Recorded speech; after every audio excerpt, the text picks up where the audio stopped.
सुबह का समय था। आसमान पर हल्के हल्के बादल तैर रहे थे। हवा में ठंडक और ताजगी घुली हुई थी। कॉलेज का कैंपस मानो एक छोटे से मेले जैसा लग रहा था। चारों ओर छात्र छात्राओं की भीड़। कोई दोस्तों के साथ गपशप में मशगूल था, कोई किताबों में खोया हुआ, तो कोई बस यूं ही टैनिक की ओर दौड़ रहा था। इसी भीड़ में एक लड़की सबका ध्यान अपनी ओर खींच रही थी, रिया।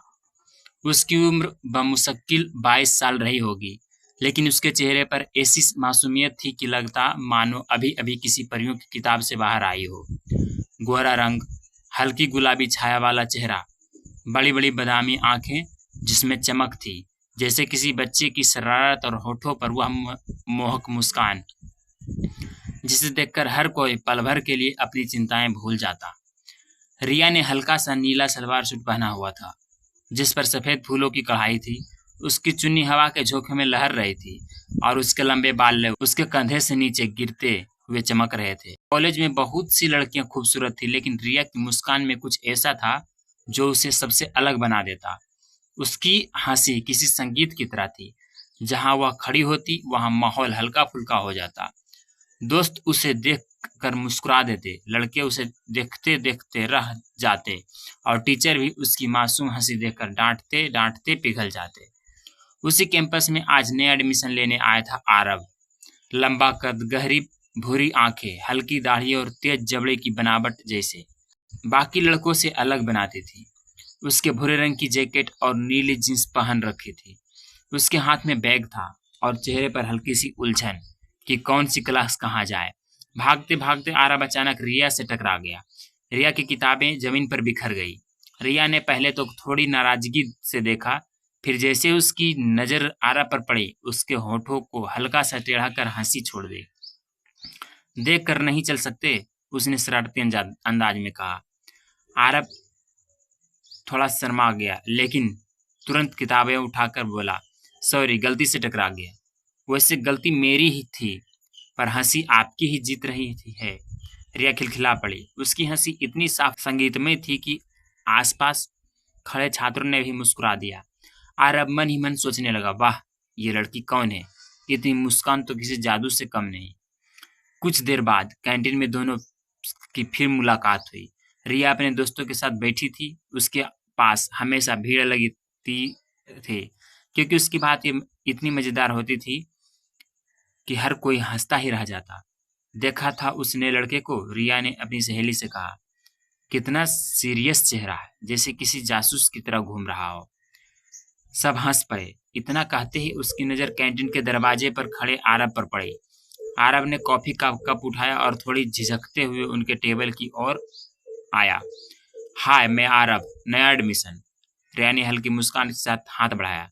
रिया, और ये सब मेरी टीम है। 2-3 मिनट में ही माहौल हल्का फुल्का मजाक में बदल गया। रिया ने आरव को सवालों की बौछार से घेर लिया। कहाँ से आए हो? पहले कॉलेज में टॉपर रहे हो क्या? या क्लास बंक मास्टर? क्रिकेट खेलते हो या बस फिल्मी डायलॉग बोलते हो? आरव हंस पड़ा और बोला, इतने सारे सवाल? तुम इंटरव्यू ले रही हो या दोस्ती कर रही हो? रिया ने अपनी मुस्कान दिखाते हुए कहा, दोस्ती, लेकिन हंसी के साथ। जब सब हंस रहे थे, आरव ने गौर किया कि रिया की मुस्कान के पीछे पल भर के लिए एक अजीब सी उदासी तैर आई, मानो उसकी हंसी का एक नकाब हो, उसके पीछे कोई गहरा दर्द छुपा हो। आरव के मन में सवाल उठा, क्या ये मुस्कान सच में इतनी साफ है, या इसमें कोई ऐसा राज है जिसे यह लड़की सबसे छुपा रही है? उस दिन के बाद से आरव रिया की ओर खींचता चला गया।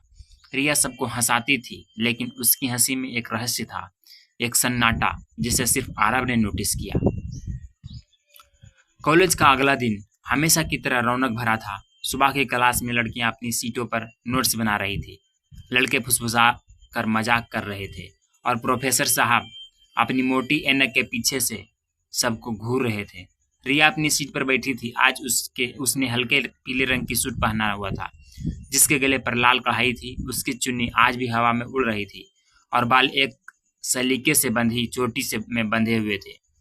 चेहरे पर वही मोहक मुस्कान थी जो हर किसी का ध्यान खींच ले। क्लास में अचानक आरव भी आ गया। वह काली शर्ट और नीले जींस में बेहद स्मार्ट लग रहा था। उसकी एंट्री होते ही लड़कियों ने नजरें उसकी ओर उठी, लेकिन उसकी नजरें सीधे रिया पर जाकर ठहर गई। प्रोफेसर ने जैसे ही ब्लैक बोर्ड पर फॉर्मूला लिखना शुरू किया, रिया ने धीरे से आरब की ओर पर्ची बढ़ाई। पर्ची पर लिखा था, फॉर्मूला पढ़कर नींद आ रही है क्या तुम्हें भी? आरब ने मुस्कुराकर जवाब लिखा, हाँ, लेकिन अगर तुम हंसती रहो तो नींद भी मजाक में बदल जाएगी। रिया हंस पड़ी। उसकी हंसी इतनी साफ और जोरदार थी कि पूरा क्लास उसकी ओर देखने लगा। प्रोफेसर ने चश्मा उतरकर घूरा। क्या बात है मिस रिया, कुछ शेयर करना चाहोगी? रिया ने तुरंत मासूमियत से कहा, सर आप जो पढ़ा रहे हैं ना, वो इतना मजेदार है कि हंसी रोकना मुश्किल है। पूरा क्लास हंसी से गूंज उठा। प्रोफेसर छेप गए और सिर हिलाकर पढ़ाना जारी रखा। लंच टाइम पर सब कैंटीन की ओर दौड़े। रिया अपनी सहेलियों के साथ बैठी थी और आरब अकेले। रिया ने इशारा करके कहा, आओ यहाँ बैठो। आरब हल्का सा मुस्कुराया और उसके पास वाली कुर्सी पर बैठ गया। तो मिस रिया, आरब ने मजाक में कहा, आपकी हंसी इतनी फेमस है कि कैंटीन की समोसे भी इसके फैन है। रिया खिलखिलाकर हंस पड़ी और उस तुम्हारे डायलॉग इतने पुराने हैं कि ये समोसे भी तुम्हें हंसी में डुबो देंगे। दोनों की नोकझोंक से पूरा टेबल गूंज उठा। कभी रिया आरब का मजाक उड़ाती, तुम्हारी जैकेट देखकर लगता है किसी पुराने हिंदी फिल्म से भागकर आए हो।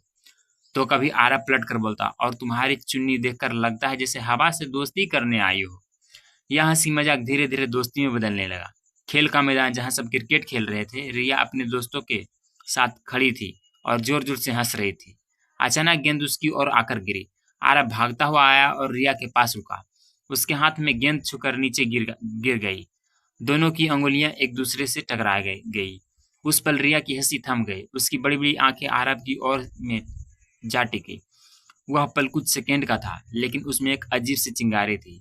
दोनों का चेहरा लाल हो गया और दोस्त इधर उधर सीटी बजाने लगे। रिया ने तुरंत हंसकर माहौल का हल्का किया। गेंद पकड़ने आए थे या मेरा हाथ पकड़ने? आरब ने मजाक में कहा, हाथ पकड़ना तो बोनस, मैं कैच लेने आया था। सब हंस पड़े। शाम को क्लास खत्म होने के बाद आरब और रिया कैंपस में टहल रहे थे।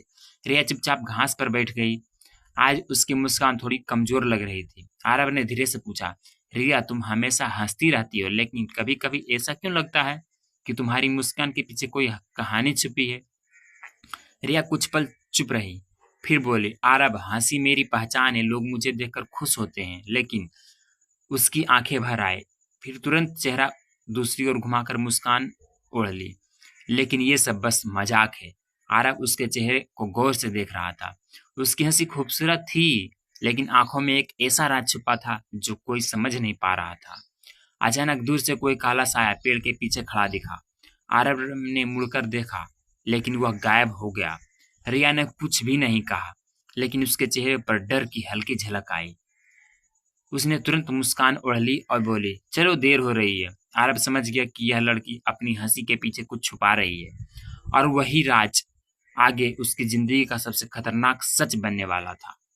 अगले भाग में इसका कवर करेंगे। तो अभी के लिए इतना ही, फिर मिलते हैं अगले भाग में।